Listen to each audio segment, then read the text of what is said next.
Salam sejahtera kepada guru-guru dan rakan-rakan. Kami kumpulan 21 dari SET Class Group 7 akan membentangkan tentang adat resam pelbagai kaum yang terdapat di Malaysia.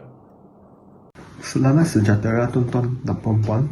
Kami kumpulan yang ketujuh adalah ketua kumpulan yang kelun, timbalan ketua Tong Jun Hing, ahli kumpulan Iwan Koh Wei Han, Gunashwe Nawilan, Aaron Tan Chen Sheng, Wong Kian Wei, Lee Shen, Danish Adam Mikhail bin Abdul Hamid, Alan Yim Han Shen, dan saya Kim So Yong Ji. Untuk isi kandungan kumpulan kita adalah pengenalan dan definisi sekularisme, adat resam daripada pelbagai kaum yang terdapat di Malaysia dan akhirnya kesimpulan. Adat resam atau dikenali sebagai tradisi didefinisikan oleh Kamus Dewan edisi keempat sebagai peraturan atau hak yang tidak bertulis dalam sesebuah masyarakat dan diamalkan secara turun-temurun sejak dahulu kala. Malaysia merupakan sebuah negara yang berbilang bangsa, kaum dan agama. Malaysia mempunyai pelbagai jenis kaum seperti masyarakat Melayu, Cina, India dan lain-lain. Setiap kaum mempunyai adat resam dan sejarah yang berbeza. Semua kaum di Malaysia bebas mengamalkan adat resam dan tradisi sendiri secara aman dan damai. Adat resam juga boleh dijadikan sebagai satu peraturan yang diamalkan secara turun-temurun dalam masyarakat. Peraturan ini akan menjadi kebiasaan dan akan diikuti oleh generasi ke generasi. Ini akan membantu mengekalkan tradisi sesuatu kaum itu. Adat ialah sikap yang sudah lama diamalkan yang merangkumi seluruh aspek kehidupan seperti kelahiran, perkahwinan, dan kematian. Adat resam juga boleh dapat menggambarkan corak budaya masyarakat tersebut.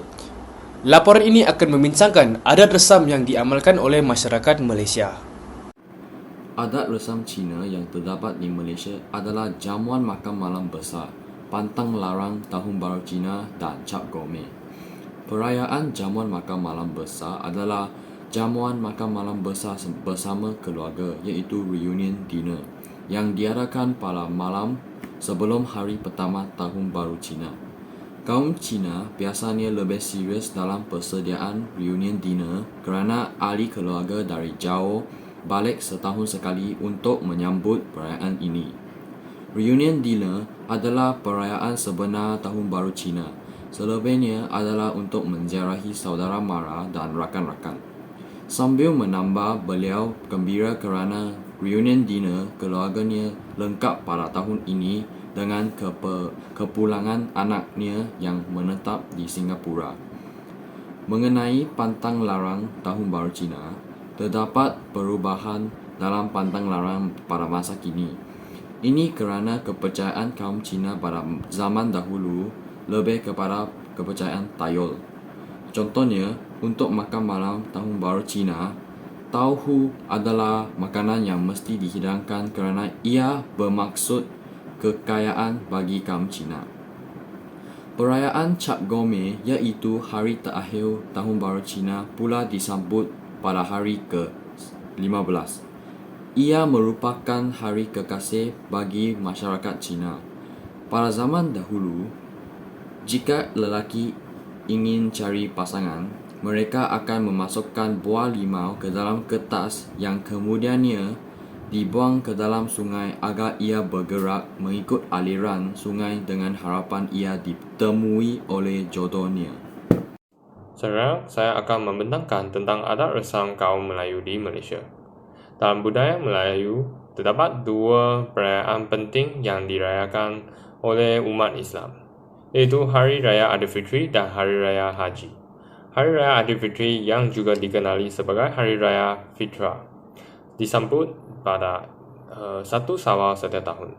Perayaan ini menandakan berakhir bulan Ramadan di mana umat Islam berpuasa selama sebulan. Sebenar Hari Raya Aidilfitri, umat Islam bersiap sedia dengan mandi dan bersarapan sebelum menunaikan solat sunat di masjid setempat. Mereka juga melakukan ziarah menziarahi saudara mara, jiran tetangga serta memberi bacaan surah Yasin. Pada malam hari, makanan enak disediakan untuk jamuan bersama. Hari Raya Aidilfitri juga dirayakan dari pagi hingga malam. Seterusnya ialah Hari Raya Haji atau dikenali sebagai Hari Raya Korban. Di Malaysia disambut oleh umat Islam pada tarikh 10 Zulhijjah setiap tahun untuk menghormati Nabi Ibrahim yang mengorbankan anaknya Nabi Ismail sebagai ketaatan kepada Allah. Pada hari ini, haiwan dikorbankan dan dagingnya dibahagikan kepada golongan yang memerlukan. Umat Islam solat sunat khas dan memakai pakaian tercantik sebelum menunaikan solat sunat hari raya. Dan di samping itu, terdapat adat resam berkaitan dengan kehamilan, bersalin dan kelahiran. Wanita hamil berjalani upacara melenggang perut setelah mencapai usia kandungan 7 bulan untuk mengelakkan nasib malang dan membetulkan postur bayi dalam kandungan. Tempoh pantang bagi wanita selepas bersalin adalah 40 hari, 44 hari, 60 hari dan 100 hari, di mana mereka dilarang melakukan kerja berat dan perlu mempunyai rehat yang mencukupi. Selepas bersalin, ada bercukur jambur, teknik serta pemberian nama baik kepada bayi dijalankan pada hari ke-7. Kenduri, nasi kunyit dan doa selamat turut diadakan pada hari tersebut. Orang India Malaysia adalah kelompok etnik India yang tinggal di Malaysia. Banyak di antaranya datang pada masa penjajah British di Tanah Melayu. Saat ini, mereka merupakan kelompok etnis ketiga terbesar di Malaysia. Setelah Melayu dan Cina, budaya India memiliki beragam tradisi di antara adalah Hari Deepawali dan Hari Thaipusam. Hari Deepawali dirayakan oleh umat Hindu sebagai hari kemenangan atas kejahatan, dengan penganut melakukan berbagai ritual seperti mandi minyak dan menghias rumah dengan pelita. Hari Thaipusam adalah perayaan untuk menghormati Dewa Hindu, Lord Murugan, di mana penganut melakukan puasa selama sebulan dan membawa kawadi sebagai nazar saat mengunjungi Batu Caves. Selain itu, ada juga tradisi seputar kehamilan dan kelahiran, seperti adat walai kapu yang melibatkan kemasangan gelang tangan baru untuk melindungi bayi yang belum lahir dan upacara alati. Wanita hamil juga memilih nasi manis untuk mengetahui jenis kelamin bayi. Setelah kelahiran, bayi dibawa pulang pada hari ganji dan diberi nama saat berusia 16 hari. Yang akhir sekali, ada tradisi kolik cati di mana perut tanah liat yang mengandung api diangkat menggunakan kepala sebagai bagian dari prosesi pemakanan dengan lagu-lagu suci dimainkan. Kemudian, adat resam kaum Iban yang terdapat di Malaysia. Kaum Iban merupakan kaum yang merangkumi lebih daripada 30% jumlah penduduk di negeri Sarawak. Kaum Iban ini mempunyai pelbagai adat resam yang unik yang diperhatikan di dalam kehidupan seorang individu berkaum Iban. Pertama, Hari Gawai. Hari Gawai disambut oleh orang Iban untuk mendadakan berakhirnya musim menuai padi. Perayaan ini disambut setiap tahun pada 1 atau 2 Jun. Perayaan ini disambut di rumah panjang di mana ahli-ahli keluarga kaum Iban ini akan berkumpul di pokok istiadat berpakaian tradisional. Sewaktu perayaan ini berlangsung, tarian ngajat akan ditarikan dan arak beras yang dinamakan tuak dinikmati seluruh keluarga. Dan kedua ialah adat kematian. Kematian merupakan suatu perkara yang sangat penting bagi orang Iban. Mereka mengurutkan mayat dengan penuh kemuliaan. Apabila ahli keluarga mereka meninggal dunia, mereka akan merapatkan mulutnya dan terus dimandikan dan dikenakan pakaian yang sesuai.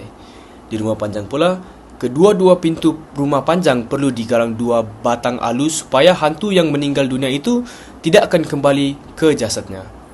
Barang-barang si mati yang mahu dibekalkan bersama mayat di dalam kubur akan disediakan oleh ahli keluarga sebagai bekalan si mati di akhirat. Bagi proses membaca doa pula, seorang wanita yang mahir dalam bab ini akan dipercayakan untuk membawa roh si mati ke surga tanpa sebarang halangan. Seterusnya, adab rezam kaum Kadazan di Malaysia. Kadazan juga dikenali sebagai bangsa Kadazan atau Kadazanian, merupakan sebuah etnik pribumi di negeri Sabah, Malaysia, dengan populasi terbesar terutama di kawasan pantai barat Sabah. Masyarakat Kadazan mempunyai beragam adat resam yang unik dan kaya. Pesta Keamatan. Pesta Keamatan juga dikenal sebagai Tadau Keamatan, adalah sebuah perayaan tradisional yang telah diwarisi secara turun-temurun oleh suku Kadazan Dusun di Sabah. Diadakan pada setiap 30 dan 31 Mei setiap tahun. Tujuannya adalah untuk menghormati Bambazon atau semangat padi. Oleh kerana itu, acara ini juga sering disebut sebagai Pesta Menuai Padi. Pesta ini sangat terkenal di kalangan penduduk Sabah. Pesta Keamatan pertama kali diselenggarakan di negeri ini pada tahun 1960 setelah mendapat persetujuan dari Majlis Undangan Kerajaan Koloni. Pada masa itu, Allahyarham Tun Muhammad Fuad Stephen mengusulkan agar perayaan ini dijadikan sebagai cuti umum bagi Sabah. Tarian Sumajau. Tarian Sumajau adalah salah satu jenis tarian tradisional yang sangat terkenal di kalangan masyarakat Sabah dan di seluruh Malaysia. Biasanya, tarian ini dilakukan oleh pasangan lelaki dan wanita yang menggunakan pakaian tradisional berwarna hitam, lengkap dengan sigar untuk lelaki dan saraun untuk wanita. Dalam bahasa Kadazan, tarian tersebut dikenali sebagai Sumajau. Manakala dalam bahasa dusun, ia dikenali sebagai Sumayau. Dalam bahasa dusun, Sumayau merujuk kepada tarian yang berkaitan dengan perkataan misayau yang bermaksud melompat-lompat. Secara kesimpulannya, bagai awu dengan tebing, pepatah Melayu tersebut menggambarkan konsep perpaduan di negara Malaysia ini. Konsep perpaduan dalam bangsa bukanlah hanya idea yang mulia tetapi juga keperluan yang nyata bagi kemajuan dan kemakmuran masyarakat kita. Untuk mencapai perpaduan yang lebih mesra, semua kaum mestilah berusaha untuk mengenali antara satu sama lain. Perpaduan kaum merupakan elemen yang penting dan harus diberi perhatian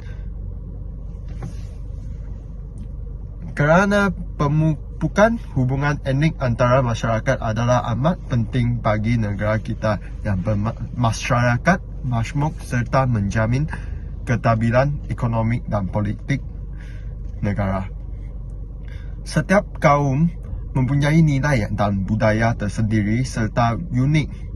Dengan merangkul kepelbagaian dan mengiktiraf nilai intrinsik setiap individu tanpa mengira bangsa, etnik atau latar belakang, kita dapat menunjukkan rasa keterikatan dan mencipta persekitaran yang inklusif di mana semua orang boleh dapat berkembang maju hanya melalui pemahaman dan kerjasama. Kita dapat mengatasi halangan prasangka dan diskriminasi serta membina masa depan di mana kesamaratan dan keadilan menang. Nah, inilah pembentangan kami. Sekian, terima kasih.